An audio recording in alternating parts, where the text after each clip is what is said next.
My sanctuary, my family, my entire world was supposed to be untouchable. Then my 7-year-old son whispered a secret about his father, and the perfect facade shattered. The house was quiet, filled with the soft, ambient hum of a life well lived. The dishwasher murmured in the kitchen. The air smelled faintly of the lavender dryer sheets I used for my son's bedding, and through the window, the perfectly manicured lawn was bathed in the gentle glow of solar-powered garden lights. This was my sanctuary. Every inch of it, from the reclaimed oak floorboards to the custom cabinetry in the kitchen, was a testament to a decade of grueling work, sleepless nights, and a single-minded vision. I had built my interior design firm from a spare-room startup into a multi-million-dollar enterprise. This house, this life, this peace, it was the dividend. My husband, Mark, was downstairs, probably catching the last few minutes of a basketball game. He was the anchor to my whirlwind. When my business took off, he'd suggested he leave his stressful finance job to manage our investments and be a stay-at-home dad. It was a modern, perfect arrangement. He handled the portfolios, the school runs, the grocery shopping, while I brought in the capital.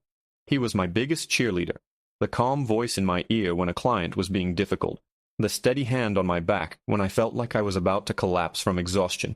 We were a team, a fortress. I was tucking in our 7-year-old son, Leo. His room was a world of navy blues and constellations, a miniature galaxy I'd designed for him. His blonde hair, so like mine, was a messy halo on the pillow.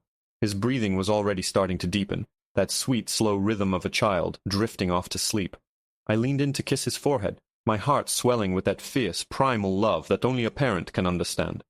This boy, this house, this husband. This was my everything. As I pulled away, his little hand shot out and grabbed my wrist. His grip was surprisingly strong. His eyes, usually bright and full of mischief, were wide and serious in the dim light of his rocket ship nightlight. "Mommy," he whispered, his voice barely a sound. "What is it, sweet pea? Can't sleep." He shook his head, pulling me closer until my ear was almost touching his lips. I could feel his warm breath as he spoke, the words tumbling out in a hushed, urgent rush. "You can't tell Daddy I told you." A little chill snaked down my spine. It was the kind of preamble that usually led to a confession about a broken toy or a fib told about finishing his vegetables. Okay, my lips are sealed. What's the secret? I tried to keep my voice light, playful. He hesitated, his eyes darting towards the closed bedroom door, as if he expected Mark to burst in at any moment. "It's about Daddy's secret game," he whispered. "The one he plays in the attic office." I frowned slightly. "A game? What kind of game?" Mark's office in the converted attic was his domain.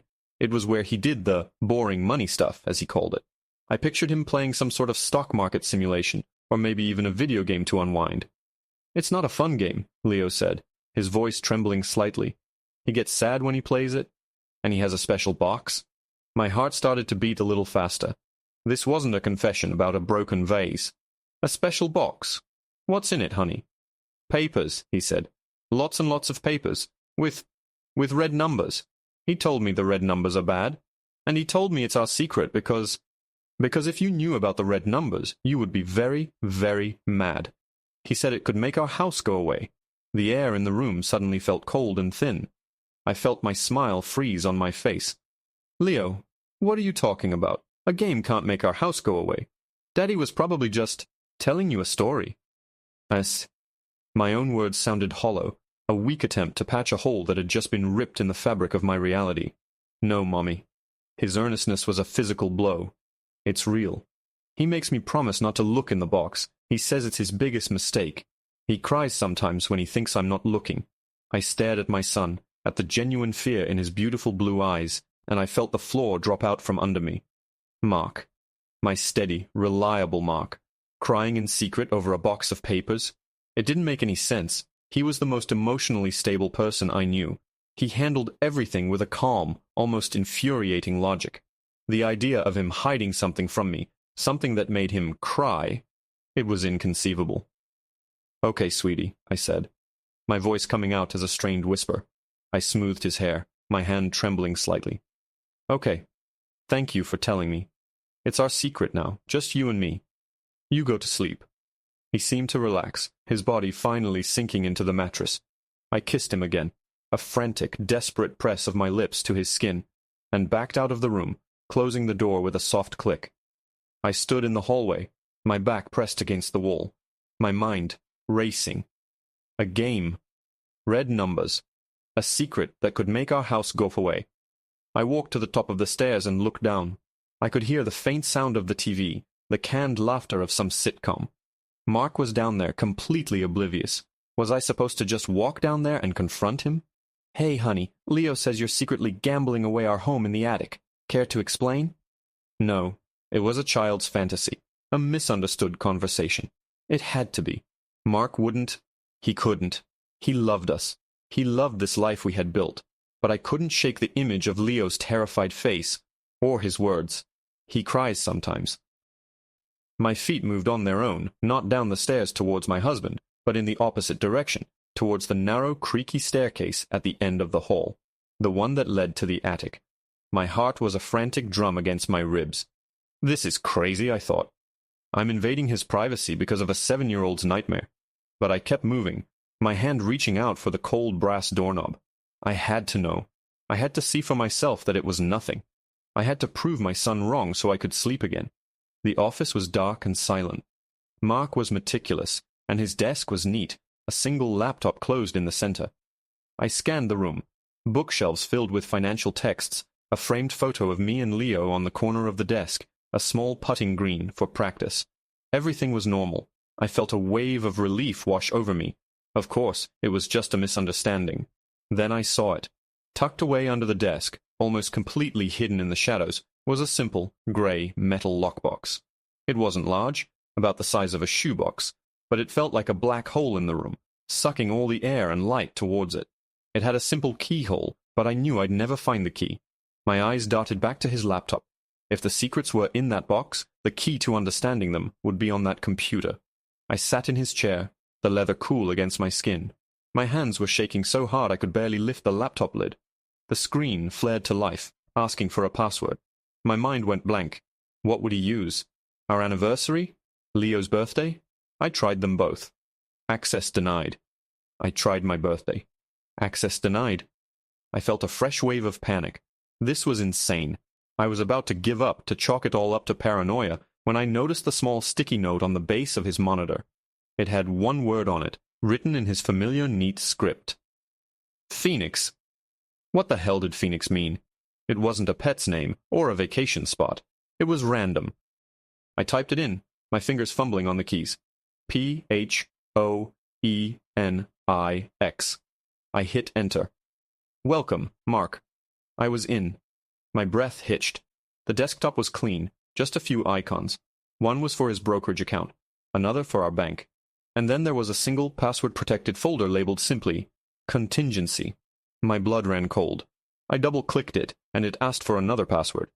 My heart sank, but I tried it anyway. Phoenix. The folder opened. Inside were dozens of PDF files, named with strings of numbers and dates. I clicked on the most recent one. It was a loan application form from a private lending company I'd never heard of. I scrolled through the details, my eyes struggling to make sense of the figures. The loan amount made me physically gasp. It was an astronomical sum, more than the value of our house. It was enough to cripple my business, to undo everything. I scrolled down to the section listing the collateral, my blood roaring in my ears. There, in cold black letters, was the name of my company, pledged as collateral. But that wasn't what made me stop breathing. At the bottom of the page, in the signature box, was a digital signature. It was my name, written in a perfect imitation of my own flowing cursive.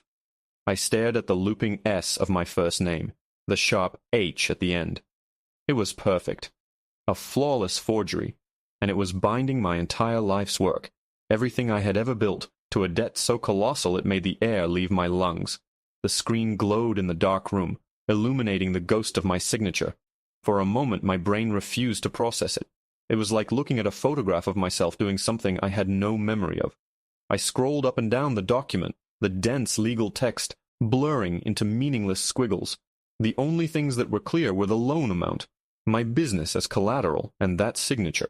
A signature I did not make, binding me to a fate I did not choose.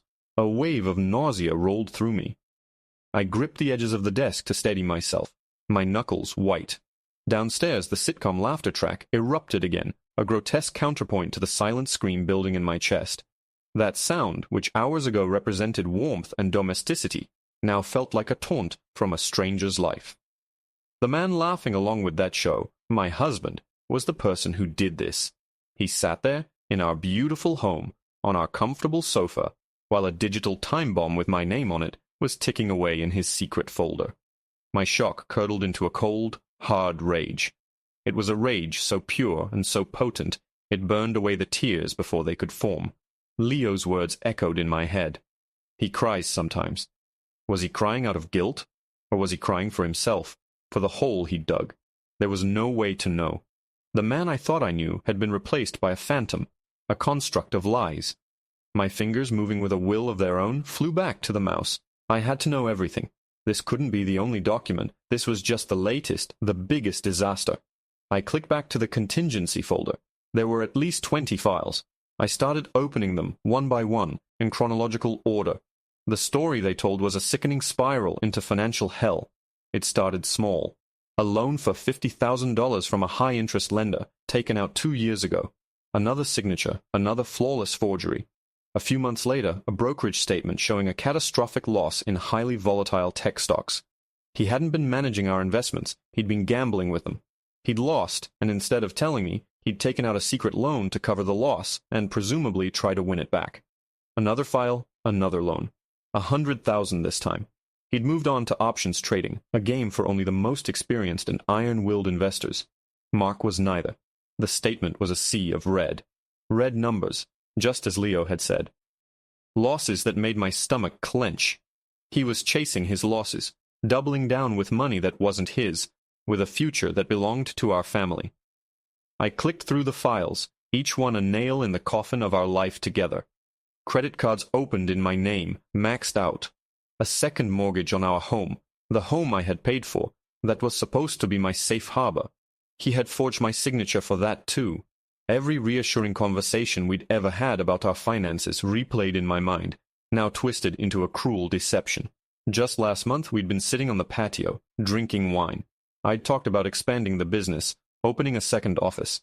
He'd smiled, squeezed my hand, and said, "Whatever you want, babe. We're in a great position. Your hard work has made us untouchable." Untouchable. The word was acid in my throat. He'd said that to me while knowing that he had leveraged every single thing I owned. He wasn't my cheerleader. He was a saboteur, smiling to my face while setting fire to the foundations of our world. The final file I opened was an email draft. It was addressed to me. The subject line was simply, "I'm sorry." My blood ran cold. It was a confession, a suicide note. I scanned the text, my heart hammering against my ribs. "Sarah, if you're reading this, it means I've failed. I know you'll never understand, and you'll never forgive me. It started as a small mistake, a loss I thought I could fix before you ever knew. I just wanted to contribute more, to feel like I was building something too, not just managing the empire you created. But it spiraled. Every time I tried to fix it, it got worse. The pressure, it's been unbearable. I love you and Leo more than anything in this world. Everything I did, every terrible decision, was to try and get back to zero, to undo the damage. The Phoenix password.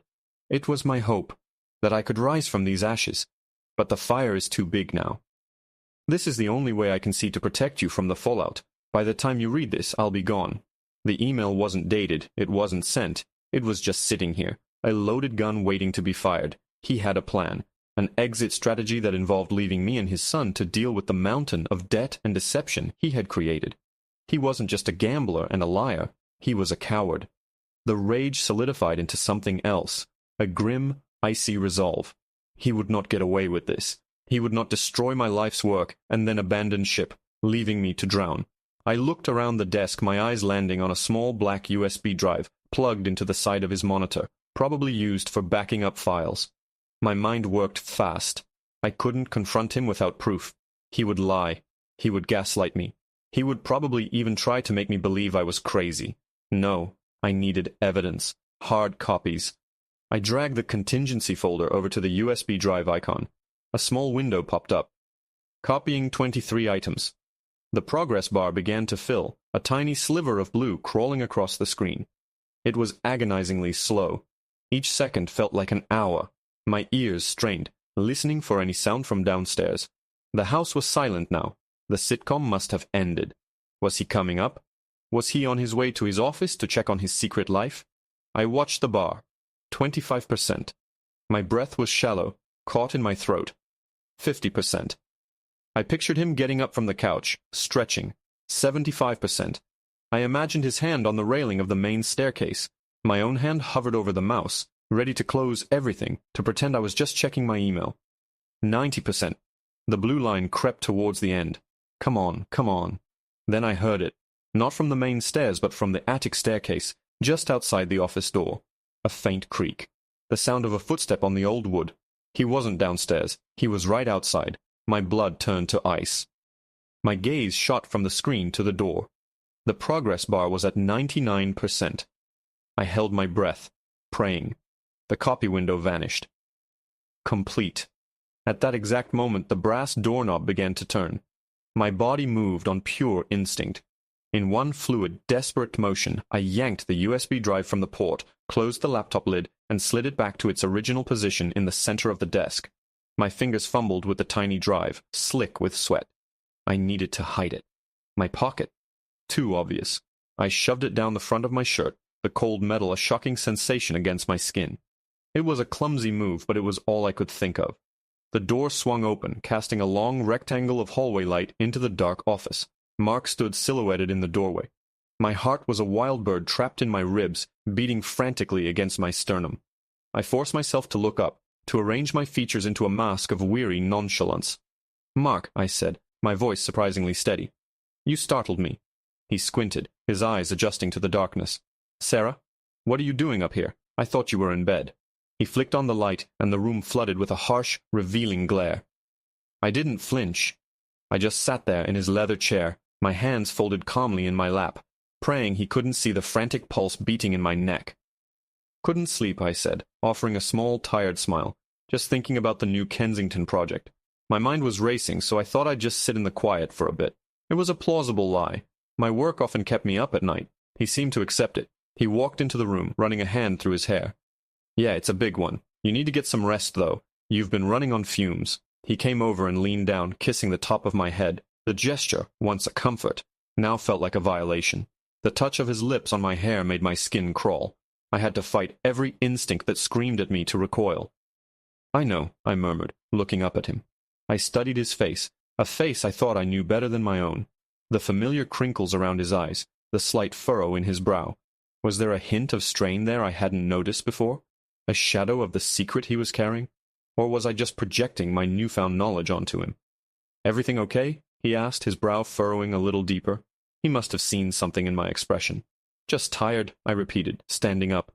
The USB drive shifted, pressing uncomfortably against my sternum. "You're right. I should get to bed."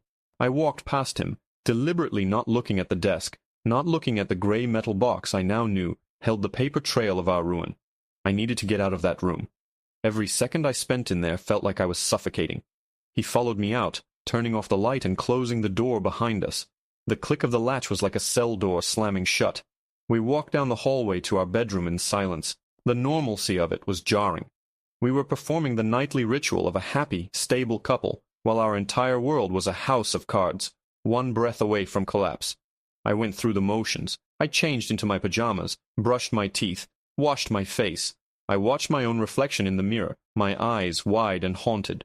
I looked like a stranger. The woman who had woken up this morning was gone, replaced by this hollowed-out shell, this keeper of a devastating secret. Mark got into bed, sighing as he settled into the pillows. "Leo go down, okay?" he asked, his voice muffled by the comforter. The question was a physical blow.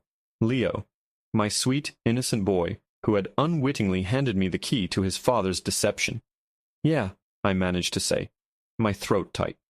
He was fine. I slid into my side of the bed, the mattress dipping under my weight. I lay on my back, staring up at the dark ceiling, the USB drive a cold, hard lump against my chest. It felt like it was burning a hole right through me. Mark shifted, draping his arm over my waist. His hand rested on my stomach, a familiar possessive weight. Tonight, it felt like a brand. I lay there, rigid, every muscle in my body screaming. He was touching me. The man who had forged my name, who had gambled away our son's future, was lying next to me, breathing the same air, his body radiating a warmth that felt obscene. "You're tense," he murmured, his thumb stroking my side. "Relax." Relax. He wanted me to relax. I felt a hysterical bubble of laughter rise in my throat and had to swallow it down. I feigned a yawn. "Long day, I'm just wired." He mumbled, his breathing already deepening. Within minutes, he was asleep. The sound of his slow, even breaths filled the room. The sound I had always found so comforting, the rhythm I often matched my own to as I drifted off, now sounded like the respiration of a monster. I waited. I lay perfectly still for what felt like an eternity, listening to him breathe, making sure he was truly asleep. Then, careful not to make a sound, I slipped his arm off me and slid out of bed. The floorboards were cold under my bare feet. I crept out of the bedroom, clutching the USB drive in my hand. I went not to my own office, but to the guest room at the other end of the house. It was rarely used, a pristine, impersonal space. I closed the door, my heart still pounding, and pulled out the small guest laptop we kept in the desk drawer. It was an older model, slow and clunky, but it would work. I plugged in the drive. The files were all there. The loan agreements, the forged signatures, the brokerage statements, a bloodbath of red ink, the unsent confession. Seeing them again, here in the sterile quiet of the guest room, didn't lessen their impact. It amplified it. There was no denying it, no explaining it away. It was all here, in black and white and blood red. What was I supposed to do? My mind was a whirlwind of impossible choices. Confront him? He would deny everything, delete the files, and I'd be left with nothing but a child's testimony, and my word against his. Go to the police? The scandal would be enormous. It would destroy my business's reputation, drag my name, our name, through the mud. The forged signatures would invalidate the loans, but the legal battle would be a protracted, public nightmare. And Mark, he would go to jail. The father of my child. I thought of Leo, sleeping soundly in his galaxy-themed room, completely unaware of the black hole that was about to swallow his universe. How could I do that to him? How could I send his father to prison? But the alternative. What was the alternative? Do nothing. Let this secret fester. Let him continue whatever desperate, destructive game he was playing until the lenders came calling, until the bailiffs showed up at our door to take our house, our cars, everything. Let him destroy the company I had poured my entire adult life into building. I wouldn't. I couldn't. There had to be another way. A way to protect myself, my son, and my business, without detonating a nuclear bomb in the middle of our lives. I needed leverage. I needed a plan. My mind started working, the shock and grief giving way to the cold, calculating focus that had made me so successful in my career. I was a designer. I built things. Now, I had to figure out how to deconstruct this disaster and salvage the materials. I spent the next 2 hours in that guest room. I copied the files from the USB drive to a secure, encrypted cloud server that only I had the password to. Then I copied them again to a second USB drive, which I sealed in a Ziploc bag. I meticulously documented everything, taking screenshots, making notes, creating a timeline of the fraud. I was building a case. My case. As the first hints of dawn began to lighten the sky, I knew what my first step had to be. It was drastic. It was risky. But it was the only move I had. Mark had used my name, my success, as his personal piggy bank. It was time to cut off his access. All of it. I crept back into our bedroom. He was still sound asleep, one arm flung over the side of the bed where I should have been. I looked at him, at the peaceful, unsuspecting man in my bed, and I felt nothing but a cold, hard emptiness. I silently gathered my wallet and car keys from the dresser. Then I went to Leo's room. I stood in his doorway for a long moment, just watching him sleep. His face was so angelic, so untroubled. I wanted to keep it that way. Everything I was about to do was for him. I went downstairs, my movements silent and purposeful. In the kitchen, I opened my laptop on the island. I logged into our joint bank accounts. There was less money there than I expected, but still a substantial amount. With a few clicks, I transferred every single penny into a new account I had just opened in my name only. I drained our savings. I drained our checking. I left him with a balance of 0. Then, I went to the garage. I got into my car, the engine turning over with a soft purr. I looked back at the house, my beautiful sanctuary, now a crime scene. As I pulled out of the driveway, my phone buzzed. It was a calendar alert. 9 a.m. Mark, Phoenix flight confirmation. My blood ran cold. Phoenix. The password. He wasn't just planning to leave a note. He had a flight. He was planning to run. I looked at the date of the flight on the alert.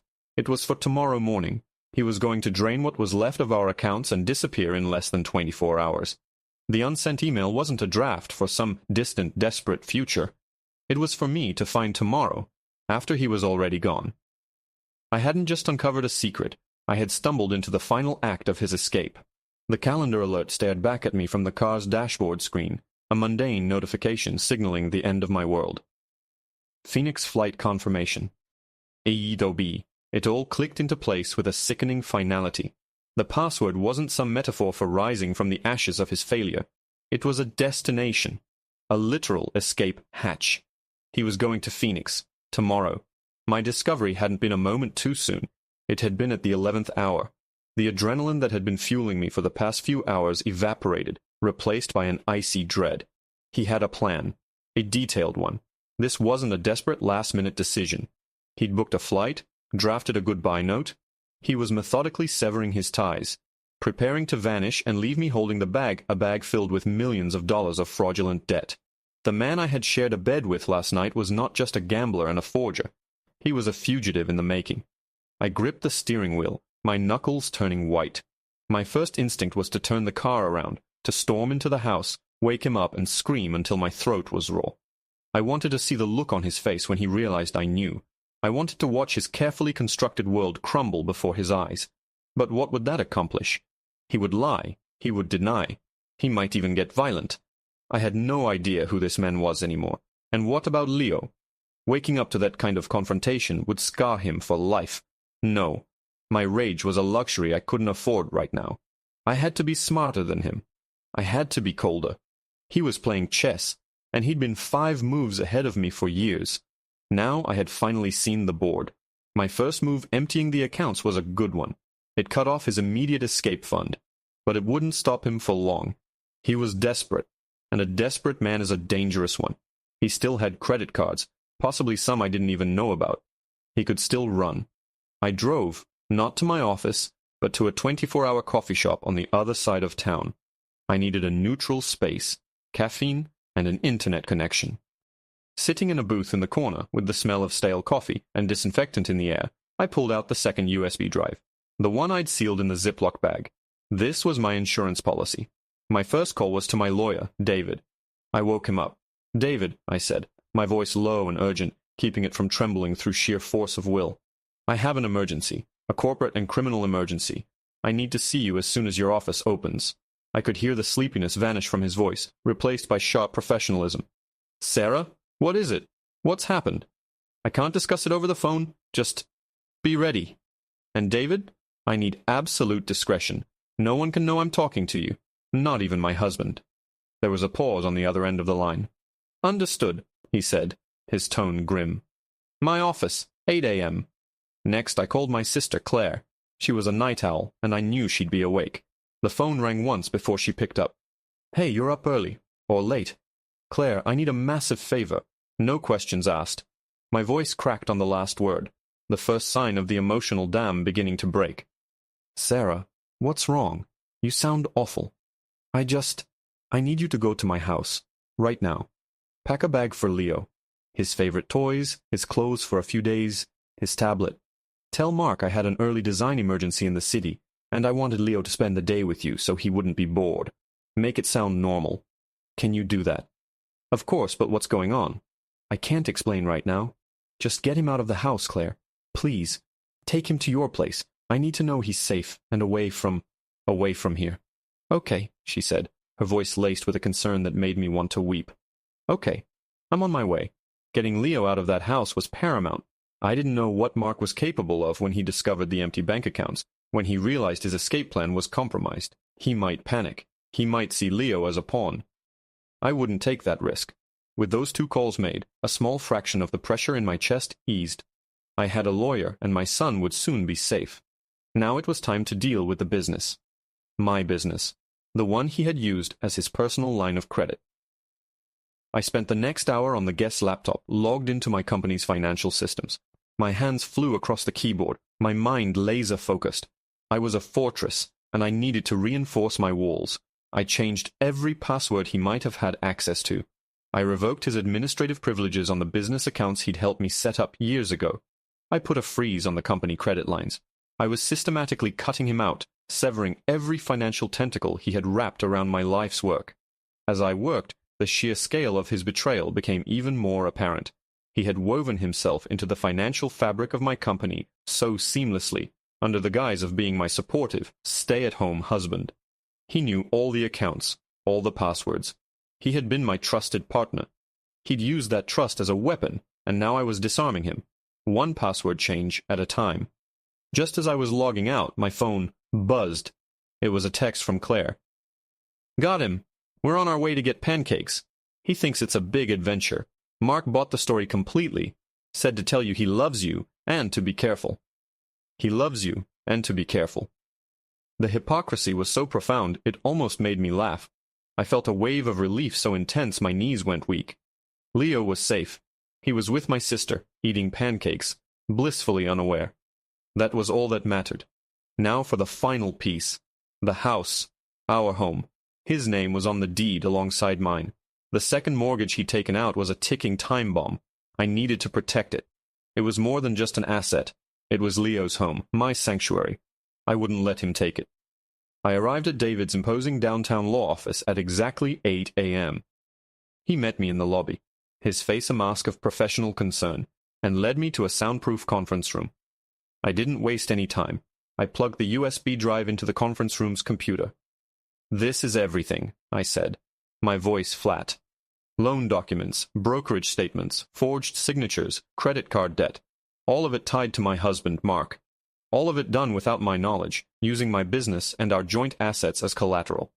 David, a man I'd seen handle aggressive corporate takeovers without batting an eye, looked physically stunned as he scrolled through the files. He paled when he saw the forged signatures. "My God, Sarah," he breathed, looking up at me. This is catastrophic." "I know," I said. "And there's more. He was planning on leaving. Today. He booked a flight to Phoenix for tomorrow morning. I've already moved all liquid assets into a new private account, and my son is safely with my sister. What do I do now, David? How do I protect what's left?" David was already in motion, his legal mind firing on all cylinders. "First, we file a police report. This is criminal fraud, on a massive scale. Second, we file for an emergency court order, an ex parte injunction. It will freeze all his known assets and prevent him from selling or leveraging any property, including the house, until this is sorted out. We need to move fast before he realizes what's happening." He was about to pick up the phone when my own phone began to ring.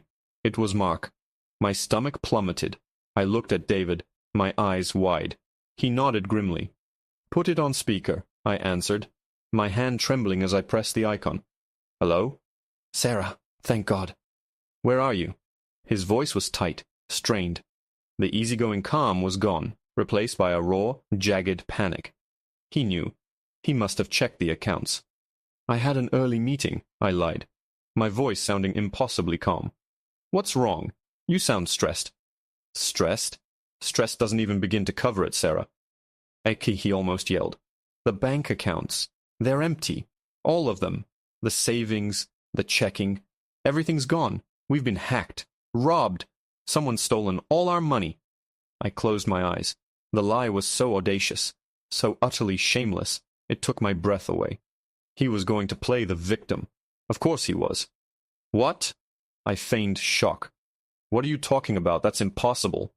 "I'm telling you, it's gone. I'm on the phone with the bank's fraud department right now, but they're saying the transfer was initiated from your laptop this morning. Sarah, did you move the money?" His voice shifted, a dangerous edge creeping into it. The frightened victim was disappearing, replaced by the accuser. This was it. The moment of truth. My heart hammered against my ribs. I looked at David, who gave me a sharp, decisive nod. It was time to stop playing defense. "Yes, Mark," I said, my voice as cold and clear as ice. "I moved the money." There was a stunned silence on the other end of the line. I could almost hear the gears turning in his head, his escape plan dissolving into smoke. "You... what? Why would you do that?" What the hell is going on, Sarah? I took a deep breath. I know, Mark. I know everything. The silence stretched on, thick with unspoken horror. Then his voice came back, no longer panicked or angry, but chillingly quiet, devoid of all emotion. It was the voice of a man who knew he was cornered, a man with nothing left to lose. "Where's Leo?" he asked. The question was a threat, hanging in the air like a blade. "What have you done with our son?" The question hung in the sterile air of the conference room, a poison dart aimed directly at my heart. "Where's Leo?" It wasn't a question born of fatherly concern, it was a tactical maneuver. He was changing the battlefield, shifting the focus from his crimes to my actions, trying to paint me as the unstable one, the one who had taken his child. My blood ran cold, but David's presence beside me was a grounding force. I would not let him rattle me. I would not let him use our son as a shield. "Leo is safe," I said, my voice dangerously calm. "He's somewhere you can't get to him. Somewhere he won't have to see his father get arrested for fraud, forgery, and embezzlement." The other end of the line was silent, but I could hear his breathing, sharp and ragged. He was trapped. The bluff about being hacked had been called, and he had nowhere left to go. The predator was now the prey, and he knew it. "You're insane," he finally spat, the words dripping with venom. "You've lost your mind. You empty our accounts and kidnap our son because of some paranoid fantasy. You need help, Sarah." "The only one who needs help is you, Mark," I shot back, my voice rising despite my efforts to control it. "Did you really think I wouldn't find out? Did you think you could just drain my company, mortgage our home behind my back, and then just... what? Disappear? Fly off to Phoenix and leave me and Leo to clean up your catastrophic mess?" I heard a sharp intake of breath. The mention of Phoenix, his secret destination, had hit its mark. It told him I didn't just have suspicions. I had specifics. I had proof. I don't know what you're talking about," he stammered, his bravado crumbling. "Save it," I said, my patience gone. "Save it for the police. Save it for the judge. David is sitting right here with me, Mark, my lawyer. He's seen everything. The loan documents, the brokerage statements, the forgeries." I emphasized the last word, letting it hang in the air between us. A choked, desperate sound came through the phone. It was the sound of a man drowning. "Sarah, please," he begged, his voice breaking. The anger and accusations were gone, replaced by a pathetic, whining plea. "Please, we can fix this. Don't do this. Don't call the police. Think about Leo. Think about our family. This will destroy us." "You destroyed us, Mark," I finally yelled, the dam of my control breaking. The hurt and betrayal of the last 12 hours poured out of me. "You did this. With every secret loan, with every forged signature, with every lie you told me while looking me straight in the eye. You talk about our family. You were going to abandon your family in less than 24 hours. No, it wasn't like that. I was going to fix it and come back. I just needed some time." The lie was so pathetic, so transparent, it was insulting. My rage cooled back into that icy resolve. I was done talking to him. I was done with the lies. "It's over, Mark," I said, my voice flat and final. "David is filing the injunction right now. The police report will be filed within the hour. Do not leave the house. Do not contact me or my sister. Do not try to find Leo. If you do, I will ensure they add parental abduction to the list of charges." I hung up before he could respond, my finger jabbing the screen. I dropped the phone on the table as if it were burning hot, and finally a single, hot tear escaped and traced a path down my cheek. I angrily wiped it away. I would not cry for him. David was already on his feet, his own phone to his ear, rattling off instructions to his paralegal. "I want an ex parte filed with Judge Miller before noon. Full asset freeze on Mark Henshaw. And get me Detective Murphy, with the fraud division, on the line. Tell him it's urgent." He hung up and looked at me, his expression a mixture of pity and professional steel. "You did the right thing, Sarah. That was the hardest part. Now we let the system work." The next few hours were a blur of legal jargon and paperwork. I signed affidavits. I gave a detailed statement to a stern but sympathetic detective over the phone. I felt like I was narrating a movie about someone else's life. With every signature, I was dismantling the life I had known, piece by agonizing piece. David's team worked with incredible speed. By early afternoon, the emergency order was granted. Mark's assets were frozen. He was legally barred from accessing money, selling property, or even leaving the state. The police had also paid him a visit. They hadn't arrested him, not yet. The detective explained they were building the case, gathering documents from the lenders. But he had been formally questioned, his passport had been confiscated, and he was now officially a person of interest in a major fraud investigation. The net had been cast, and he was caught in it. I finally left David's office late in the afternoon, feeling hollowed out and exhausted. The city seemed too loud, the sunlight too bright. I got in my car and just sat there for a moment, the silence of the vehicle a welcome relief. My phone was filled with missed calls from Mark's number, which I ignored, and a string of increasingly frantic texts. Sarah, please talk to me. Don't do this to me. To us. I love you. I can explain everything. You're destroying our son's life. That last one made me snort with bitter irony. I deleted them all without responding and called my sister. How is he? I asked, my voice barely a whisper. He's a champ, Claire said warmly. We got pancakes, we went to the park, and now he's building a truly epic Lego castle in the living room. He misses you, but he's happy. Are you okay? No, I said honestly. But I will be. I'm on my way. Walking into Claire's house felt like entering a different universe. It was messy and loud, filled with the cheerful chaos of my sister's 3 kids. Leo ran to me the second I walked in the door, wrapping his arms tightly around my legs. Mommy, Aunt Claire let me have chocolate syrup and whipped cream on my pancakes. I scooped him up, burying my face in his hair, inhaling the scent of him. A mix of playground dirt, syrup, and pure, innocent boy. I held him so tightly, he squirmed. That sounds amazing, sweet pea. He pulled back and looked at me, his brow furrowed with a child's simple concern. Are you sad, Mommy? Your eyes are wet. I forced a bright smile.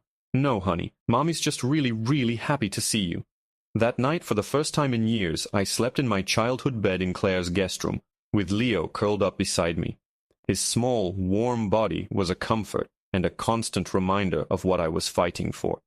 I slept fitfully, my dreams a chaotic slideshow of forged signatures and empty bank accounts. The next morning I woke up feeling a fragile sense of resolve.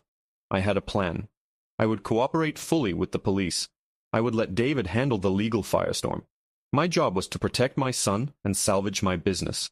I was in Claire's kitchen, drinking coffee while Leo watched cartoons, when my phone rang. It was an unknown number. I almost ignored it, but something made me answer. Hello? Is this Sarah Henshaw? The voice was female, professional, and unfamiliar. Yes, this is she. Mrs. Henshaw, my name is Amelia Vance. I'm an attorney. I'm calling on behalf of my client. There was a brief pause. Your husband, Mark Henshaw. My stomach tightened. Of course. He'd lawyered up. Okay. My client is prepared to cooperate, Mrs. Henshaw. He is willing to agree to a divorce on whatever terms you see fit. He will not contest custody. He will sign over his share of the house, the cars, everything. He wants to make this as painless as possible for you and your son. I was stunned into silence. It was everything I wanted, handed to me on a silver platter. There had to be a catch. What's the catch? I asked, my voice laced with suspicion. There is only one condition, the lawyer said, her tone smooth and even. He is asking you to sign a document stating that the loans and financial transactions were part of a joint investment strategy that you were both aware of, that they were business losses, not fraud. In exchange for your signature, he will disappear from your life forever, and you will agree not to press criminal charges. I felt the blood drain from my face. He wasn't just asking me to drop the charges. He was asking me to lie, to legally implicate myself in his crimes. If I signed that, the lenders wouldn't be coming after a criminal. They would be coming after me. The debt would become my sole responsibility. It wasn't a plea deal. It was a trap. He was trying to make me his accomplice after the fact. Absolutely not, I said, my voice shaking with rage. Tell your client I will see him in court. I would advise you to reconsider, Mrs. Henshaw, the lawyer said, and now her voice held a new, chilling quality. My client has instructed me to inform you that if you do not agree, he will be forced to present evidence to the court that you are not only aware of his strategies, but that you were the one who masterminded them. I laughed, a harsh, incredulous sound. That's insane. He has no evidence because it never happened.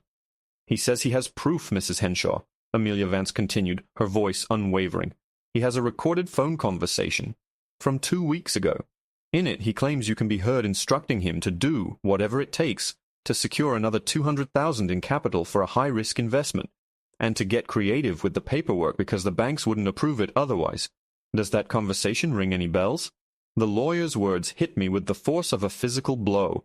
A recorded phone conversation. It was impossible. A complete fabrication. I hadn't said those things. I hadn't even known about the new loan, let alone masterminded it. My mind raced, frantically sifting through the past few weeks, searching for any conversation that could be so maliciously twisted. "That's a lie," I stammered, my hand gripping the kitchen counter for support. "That conversation never happened. He's bluffing." "My client seems very confident, Mrs. Henshaw," Amelia Vance replied, her voice a silken, professional threat. "He says you were discussing the offshore tech fund, the one that went bust last week. He says you were desperate to double down to recoup the initial loss before the quarterly reports. He is prepared to testify that the entire Phoenix venture was your codename for the strategy, a strategy of rising from the ashes of a bad investment by using aggressive, unconventional funding methods." My heart hammered against my ribs. It was a lie, but it was a terrifyingly plausible one. It was a narrative constructed from pieces of our life, twisted into a monstrous new shape. We had talked about a tech fund months ago, a legitimate one I had ultimately decided was too risky. I did push for aggressive growth in my business, and Phoenix, he was turning my discovery of his password into a weapon against me, reframing it as my own secret code. He was painting me as a ruthless, win-at-all-costs businesswoman, and him as the dutiful husband, merely following my orders. He was trying to bury me in the hole he had dug. "He recorded me illegally," I said, my mind latching onto a legal lifeline. "That's inadmissible." "That would be a matter for the court to decide," the lawyer said smoothly. "But the existence of such a recording, whether admissible or not, would certainly complicate your narrative. It would turn a clear-cut case of fraud into a messy he-said-she-said divorce, with you and your husband as co-conspirators. The lenders won't care who was giving the orders, Mrs. Henshaw. They will simply come after the solvent party. That would be you. The criminal charges would likely be dropped against both of you in favor of a civil suit to recover the funds, a suit you would almost certainly lose. I saw his endgame then, in all its diabolical clarity. This wasn't about avoiding jail time. He knew the fraud case was too strong. This was about money.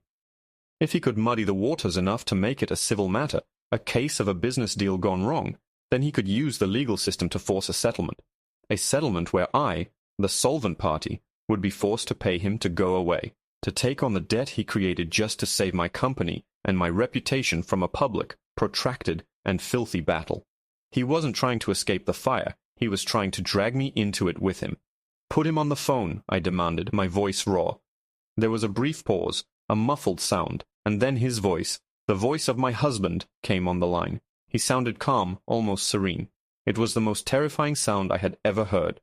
"Sarah," he said, "I'm glad you're willing to be reasonable." "There is nothing reasonable about this, you son of a bitch," I hissed, walking out of the kitchen and onto Claire's back porch, away from Leo's innocent ears. "You concoct this insane lie, this fantasy recording, to try and blackmail me." "It's not a fantasy, Sarah," he said calmly. "And it's not blackmail. It's a business negotiation. You are a brilliant businesswoman. You understand leverage. I've just presented my terms. You have nothing. You're a desperate man with a gambling addiction and a forged signature on a dozen loan documents. And you," he countered, his voice dropping, "are a mother, a pillar of the design community, a woman with a reputation to protect. How will your high-end clients feel when they read in the papers that you're embroiled in a massive fraud case, that your company's finances are under investigation? Whether you're the villain or the victim, the mud will stick, Sarah. You know it will. Your brand, the one you've spent a decade building, is based on taste, order, and control. This is ugly, this is chaos, it will poison everything you've worked for." He was right, and the knowledge was a bitter pill in my throat. My clients trusted me with their homes, their sanctuaries. The faintest whiff of scandal, of financial instability, and they would scatter. He wasn't just threatening my assets, he was threatening my entire identity. "So what is it you want, Mark?" I asked, my voice flat, defeated. "What's your price to disappear?" "It's simple," he said. "You sign the affidavit taking responsibility for the debt. In return, I give you the house, the cars, full custody of Leo No Strings. No visitation unless you approve it. I'll walk away with the money I have left and a few accounts you don't know about. Enough to start over somewhere else. The lenders will come after you, but your business is strong. You can declare bankruptcy, restructure. You'll survive. You always do. It's the cleanest way out of this mess for everyone." The sheer audacity of it left me breathless. He wanted me to take on millions in fraudulent debt, ruin my personal credit for a decade, and in exchange, he would graciously allow me to keep the things that were already mine and raise the son he was planning to abandon. and he presented it as a kindness. "Go to hell," I whispered. "Think about it, Sarah," he said, ignoring me. "Think about Leo. Do you want him visiting his father in prison for the next 10 years? Or do you want him to have a clean break, a peaceful life with his mother? This way, I'm just the dad who left. It's sad, but it's not traumatic. The alternative, a public trial, reporters at your door, your face all over the news, that will destroy him. He'd saved his most venomous weapon for last. He was using our son's well-being, the very thing I was trying to protect, as his final piece of leverage. He was twisting my love for Leo into a cage. "You have 24 hours to decide," he said, his voice turning crisp, all business again. "Have your lawyer review the offer. I think you'll find it's the only logical choice. After 24 hours, the offer is off the table and the recording goes to the district attorney. Your call, Sarah." He hung up. I stood on the porch, the phone clutched in my hand, the world tilting on its axis. He had me, or at least he thought he did. He had presented me with two impossible choices: financial ruin or a public spectacle that would traumatize my son and decimate my career. It was a perfectly designed trap. But as the initial shock wore off, the designer in me, the builder, the problem solver, began to fight back. He had designed a trap, yes, but every trap has a weakness. Every structure has a flaw. His entire plan hinged on one thing: the recording. He was so confident in it. But I knew I had never said those words. So what was it? A bluff? Or something more sinister? My mind went back to the conversation his lawyer had described. The offshore tech fund. You were desperate to double down. When had we talked about that? I scrolled frantically through my phone's call log, my calendar, my memory. It was about 2 weeks ago. I'd been at a site visit for the Kensington project, a huge, noisy construction zone. I had stepped outside to take his call. The reception was terrible. The call had kept cutting in and out. "Whatever it takes," he claimed I'd said. I remembered the conversation. I had been talking about the contractor for the custom millwork. He wasn't meeting the deadline. I remembered saying something like, "I don't care what it takes. You tell him he needs to get that done. Get creative with the paperwork." He'd asked me about an expense report, and I'd been annoyed, distracted by the noise. I'd said something dismissive like, "Just make it work. I can't deal with paperwork right now." It wasn't a single, clean recording. It couldn't be. He had taken snippets. He'd doctored it. He had stitched together a conversation that never happened from the disjointed pieces of a real one. It was a deepfake, but with audio. It was a fraud built on top of a fraud. But how could I prove it? It was still my voice. It would sound real. It would be enough to plant the seed of doubt, enough to derail the entire criminal case. I needed more than just my word against his. I needed to find the seams. I needed the original, unedited recording. And there was only one place that would be. The blood drained from my face as I realized what I had to do. I had to go back to the house, back to his attic office. The original file had to be on his laptop. The laptop the police had left behind, considering it personal property until a warrant was issued. Mark was legally barred from the house by the injunction, which meant he couldn't get to it either. It was just sitting there, waiting. That evening, after Leo was asleep, I told Claire I needed to go back to the house to pick up some important work files. She looked at me, her eyes full of worry, but she nodded. "Be careful, Sarah." Letting myself into my own home felt like a burglary.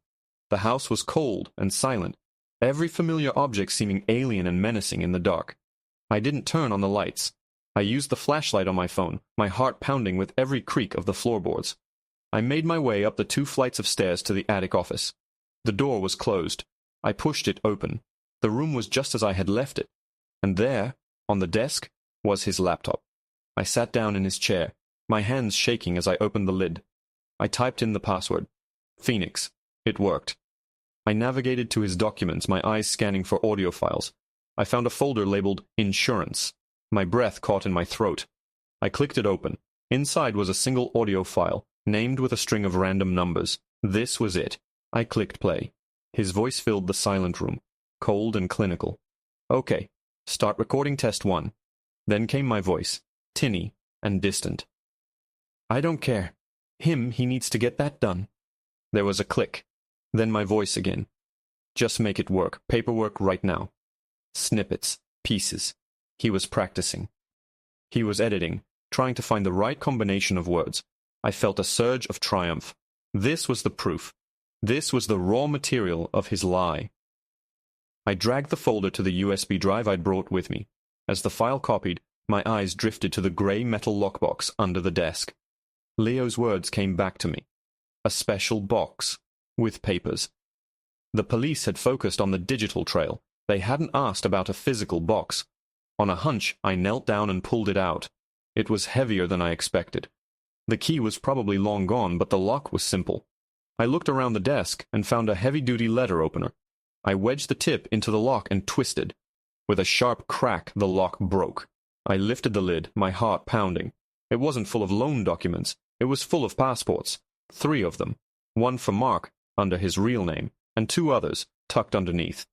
One was for a man named Michael Taylor, with Mark's picture. The other was for a boy named Julian Taylor. The photo was of my son, Leo.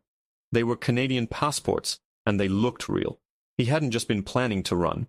He had a whole new identity waiting for them. For him and my son. He was going to take Leo from me. I stared at the passports, a wave of pure, primal terror washing over me. This was so much bigger, so much darker than I had ever imagined. This wasn't just about money. He had been planning to erase our entire life and steal my child in the process. Suddenly, a floorboard creaked behind me. From the hallway, I froze, every muscle in my body tensing. My triumph turned to ice in my veins. The injunction. He was barred from the property. He wouldn't be here. He couldn't be. I slowly turned my head, my eyes wide in the dim glow of the laptop screen. A figure was standing in the doorway, silhouetted against the hallway light. It wasn't Mark. It was a woman. She was tall and thin, with long dark hair. I had never seen her before in my life. "You must be Sarah," she said, her voice quiet, but carrying a strange, unnerving intensity. "I was hoping I'd find you here. We need to talk about my money. The money my father gave Mark to invest for me. The money you apparently stole." The woman's words hung in the silent, dusty air of the attic, so completely out of left field that my brain struggled to form a coherent response. My meticulously constructed narrative of Mark's secret life, a world of gambling, fraud, and a planned escape, was suddenly shattered by this new, unknown variable. This woman, her money. I don't know what you're talking about," I finally managed to say, my voice a shaky whisper. I slowly stood up, putting the heavy metal lockbox between us, my hand instinctively closing around the letter opener I'd used to pry it open. She took a step into the room, and the light from the laptop screen illuminated her face. She was younger than me, maybe in her late 20s, with sharp features and eyes that were unsettlingly intense. There was no aggression in her posture, just a strange, unnerving calm. "You don't?" she asked, a flicker of something disappointment, disbelief, crossing her face. "Mark told me you were the mastermind, the one who handled all the high-risk, high-reward investments. He said the 2 of you were a team." It was the same lie he'd tried to sell me, the same narrative he'd constructed for his lawyer. He hadn't just created it as a legal defense, he'd been using it to con other people. This woman was one of his victims. "He lied to you," I said, my voice gaining a sliver of strength. "Whatever money you gave him, he lost it. He lost everything. He's a gambler and a con man." She stared at me, her dark eyes searching my face, and I saw the first crack in her composure, a flicker of uncertainty. "He said you would say that," she said softly. "He said you would throw him under the bus to save yourself if the plan went south. He called me this morning. He was frantic. He said you drained the accounts and were trying to frame him. He has a flight booked to Phoenix for tomorrow morning, an escape plan, and a box full of fake passports for himself and my son," I shot back, gesturing to the open box on the floor. "Does that sound like a man who's being framed?" Her eyes darted down to the passports, widening slightly as she took in the fake names, the pictures of Mark and Leo. The lie he had so carefully constructed around her was beginning to unravel. "My father. He trusted him," she whispered, more to herself than to me. "Mark used to manage my father's portfolio. After Dad died last year, Mark told me he could make the inheritance grow. Really set me up for life. It was everything. Nearly $1 million. $1 million. The number landed like a stone in my gut. Another secret. Another layer to his deception. This wasn't just about covering gambling losses anymore. This was a premeditated, long-term con. He'd preyed on a grieving daughter, a woman who had trusted him because her father had. "He told me the account was frozen because of a market irregularity," she continued, her voice trembling now. He said his wife, you had a plan to leverage it to get the money out, but it was risky. He said you were the brilliant one, the one who wasn't afraid to bend the rules. The only rule he's ever bent is the law, I said bitterly. I'm sorry, but your money is gone. He's lost it all, and he's taken out millions in fraudulent loans trying to chase it. I only found out 2 days ago. She sank into the small armchair in the corner of the office, her face pale. The fight seemed to go out of her, replaced by a devastating, hollow understanding. She wasn't a threat. She was another piece of wreckage in the storm Mark had created. My name is Chloe, she said, her voice barely audible. My father was Robert Vance. Vance. The name hit me like a lightning bolt. Amelia Vance, the lawyer. Your last name is Vance? Ike, I asked, my heart starting to pound again. Chloe nodded. Yes. Why? The lawyer Mark hired. Her name is Amelia Vance. Chloe's head shot up, her eyes wide with confusion. Amelia, that's my older sister. She's a corporate lawyer. Why would Mark hire my sister? The pieces clicked together in my head, forming a picture so sinister, so diabolically clever, that it made me feel physically ill. Mark hadn't just hired any lawyer. He had hired the sister of the woman he had just defrauded out of $1 million. Why? Because Amelia wouldn't just be his lawyer. She'd be an unwitting accomplice. She would fight for him. She would believe his lies, because the alternative that he had stolen her grieving sister's entire inheritance was unthinkable. He had insulated himself with a lawyer who had a deeply personal, vested interest in believing he was the victim. He had turned his biggest liability into his greatest asset. He's not just conning you, Chloe, I said, my voice shaking with a new kind of rage. He's using your own family to do it. Your sister is threatening me with a doctored audio recording to get me to take legal responsibility for your stolen money. He's playing you both against each other. The color drained completely from Chloe's face. She looked like she was going to be sick. The full scope of his manipulation was washing over her, and it was a tidal wave. We sat there for a moment in the terrible silence of that attic, two women from completely different worlds, united by the chaos one man had wrought in our lives. I looked at the doctored audio file still copying to my USB drive, at the fake passports in the box, at this broken woman in the corner. This was bigger than a divorce, bigger than a fraud case. This was about dismantling a monster. We have to tell her, Chloe whispered, her voice cracking. We have to tell Amelia. She's not going to believe me, I said. She's going to think it's a trick. She'll believe me, Chloe said, a spark of fire returning to her eyes. He might be her client, but I'm her sister. I made a decision. It was risky, and David would probably kill me for it, but it was the only move that felt right. We couldn't fight Mark in separate battles. We had to form a united front. Okay, I said. Here's the plan. The next hour was a blur. I showed Chloe the files on the laptop, the loans, the losses, the unsent suicide note. I played her the raw, unedited snippets of the phone call he had recorded. Her initial shock gave way to a cold, hard anger that mirrored my own. We were a team now. Chloe called her sister. The conversation was fraught, filled with tears and disbelief on Amelia's end, but Chloe was relentless. He played us, Amelia. He used Dad's name. He used my grief, and now he's using your law degree to clean up his mess. You have to choose a side. There was a long silence on the other end of the phone. Then Amelia's voice, tight and professional, but stripped of its earlier confidence, set the meeting. I want to see this evidence for myself. The meeting was set for the following morning, at Amelia's office. It was a massive gamble. We were walking into the lion's den, presenting our evidence to the very lawyer who was supposed to be prosecuting me. That night, I barely slept. I lay beside Leo, watching him breathe, my mind racing. This was it. Everything hinged on the next day. If Amelia believed us, we had a chance. Mark's entire defense would crumble from the inside out. If she didn't, if she chose to stand by her client, I would be facing a legal battle on two fronts, with Mark's most powerful weapon being the sister of his victim. The next morning, Chloe and I walked into Amelia Vance's sleek, intimidating law office. Amelia was standing by the window of a corner conference room, her back to us. When she turned, her face was a stony, unreadable mask. She looked from me to her sister and back again. All right, she said, her voice clipped. Show me what you have. For the next hour, I laid it all out. I plugged my USB drive into the conference room monitor and walked her through the years of deception, file by file, the forged loans, the catastrophic trading losses, the fake passports. Finally, I played the audio file, the raw snippets of my voice, disjointed and out of context, followed by the master file, where he had stitched them together into a coherent, damning lie. Amelia watched it all without a word, her expression unchanging. Chloe sat beside her, silent, letting the evidence speak for itself. When I was finished, I sat back, my heart pounding. The ball was in her court. Amelia was silent for a full minute, her eyes fixed on the screen, where my forged signature glowed. Then she closed her eyes, and a single, shuddering breath escaped her lips.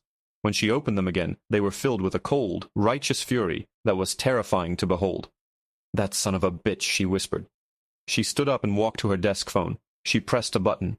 "Brenda, get me District Attorney Frank Miller on my private line, and then find me the best, most ruthless prosecutor in his office.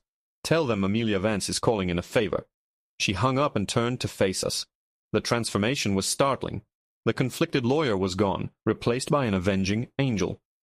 "He waived his client confidentiality when he involved my family and used me to further his criminal enterprise," she said, her voice like steel.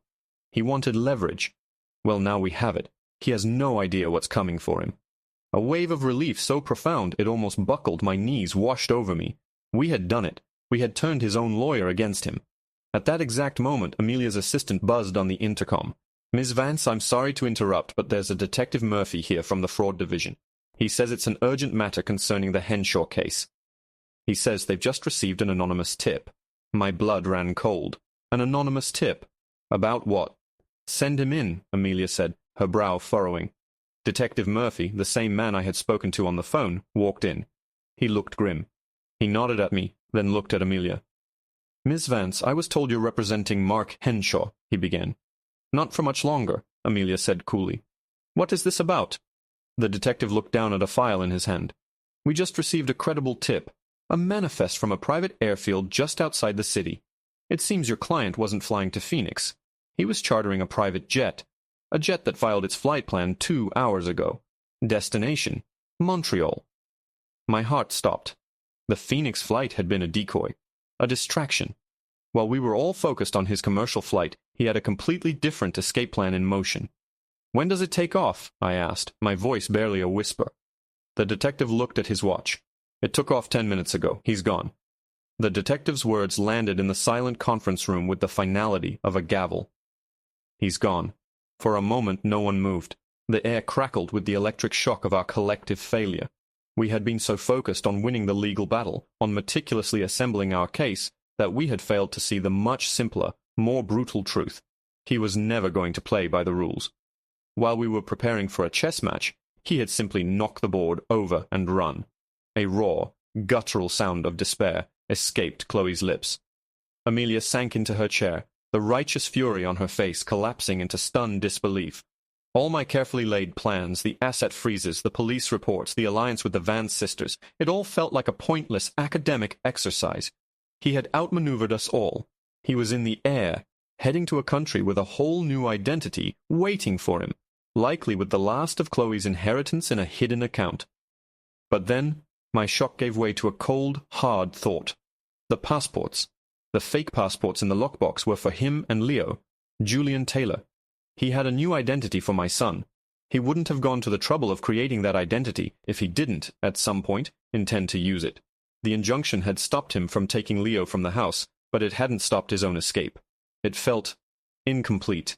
It didn't track with the meticulous dark planning I now knew he was capable of. A man who creates a new life for his child doesn't just abandon that plan entirely. "Wait," I said, my voice cutting through the stunned silence. Everyone looked at me. My mind was racing, connecting dots that didn't seem to have a pattern. "The passports. He made one for Leo. Detective, he was at the house yesterday. The police questioned him. Did you search the premises?" Detective Murphy shook his head. "We didn't have a warrant for a search.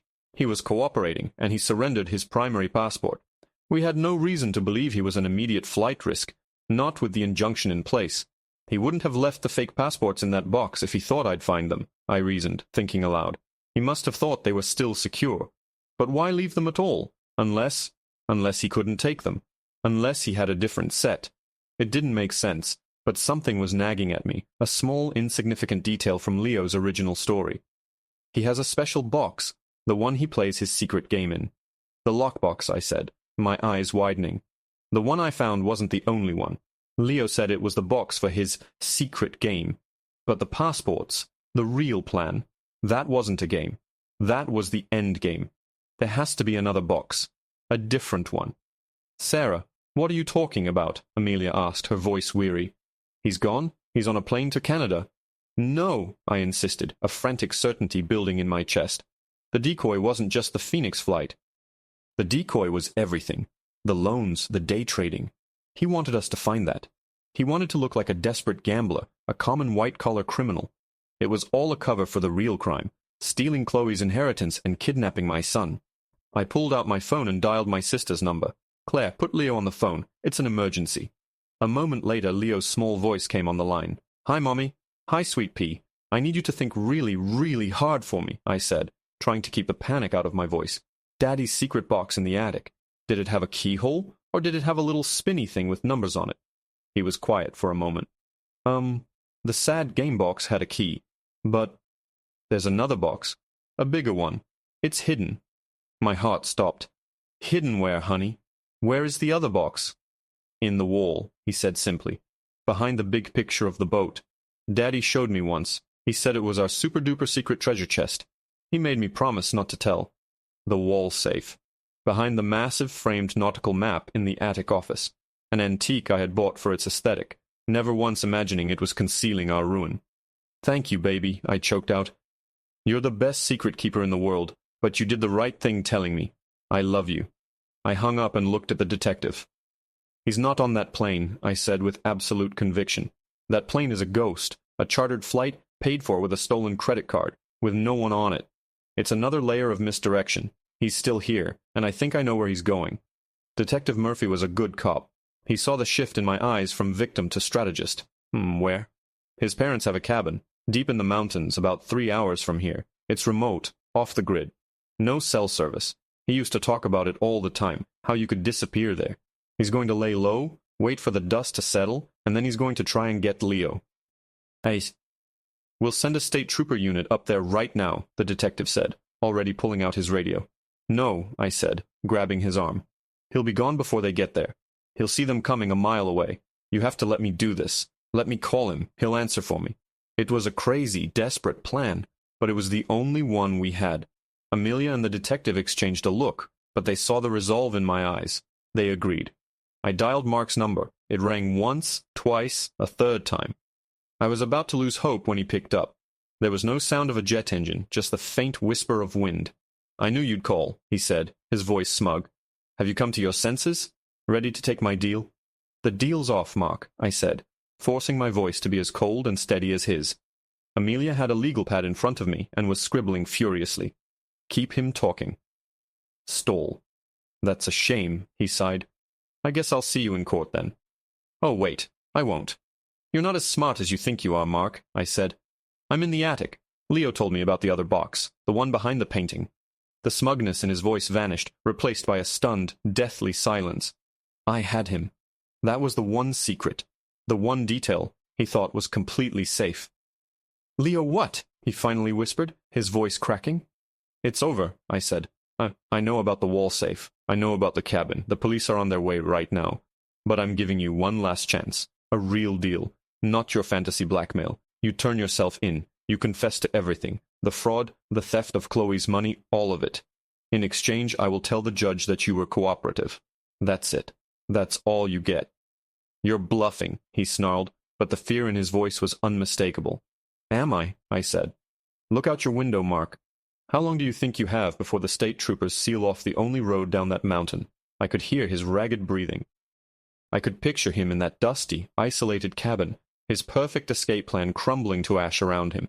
He was a gambler who had finally run out of chips. You win, Sarah, he said, his voice hollow and defeated. You win. He told me where he was. He was at the cabin, just as I'd suspected. An hour later, state troopers swarmed the property and arrested him without incident. He was sitting on the porch, waiting for them. In the wall safe back at our house, police found the rest of Chloe's money in cash, bearer bonds, and the real set of fake Canadian passports. His entire escape plan, dismantled by a 7-year-old's secret. The aftermath was long and messy, but it was a cleansing fire. With Amelia's legal brilliance and my evidence, the case was airtight. Mark, facing an avalanche of charges, took the deal. He pleaded guilty to everything, saving us the trauma of a trial. He was sentenced to 12 years in federal prison.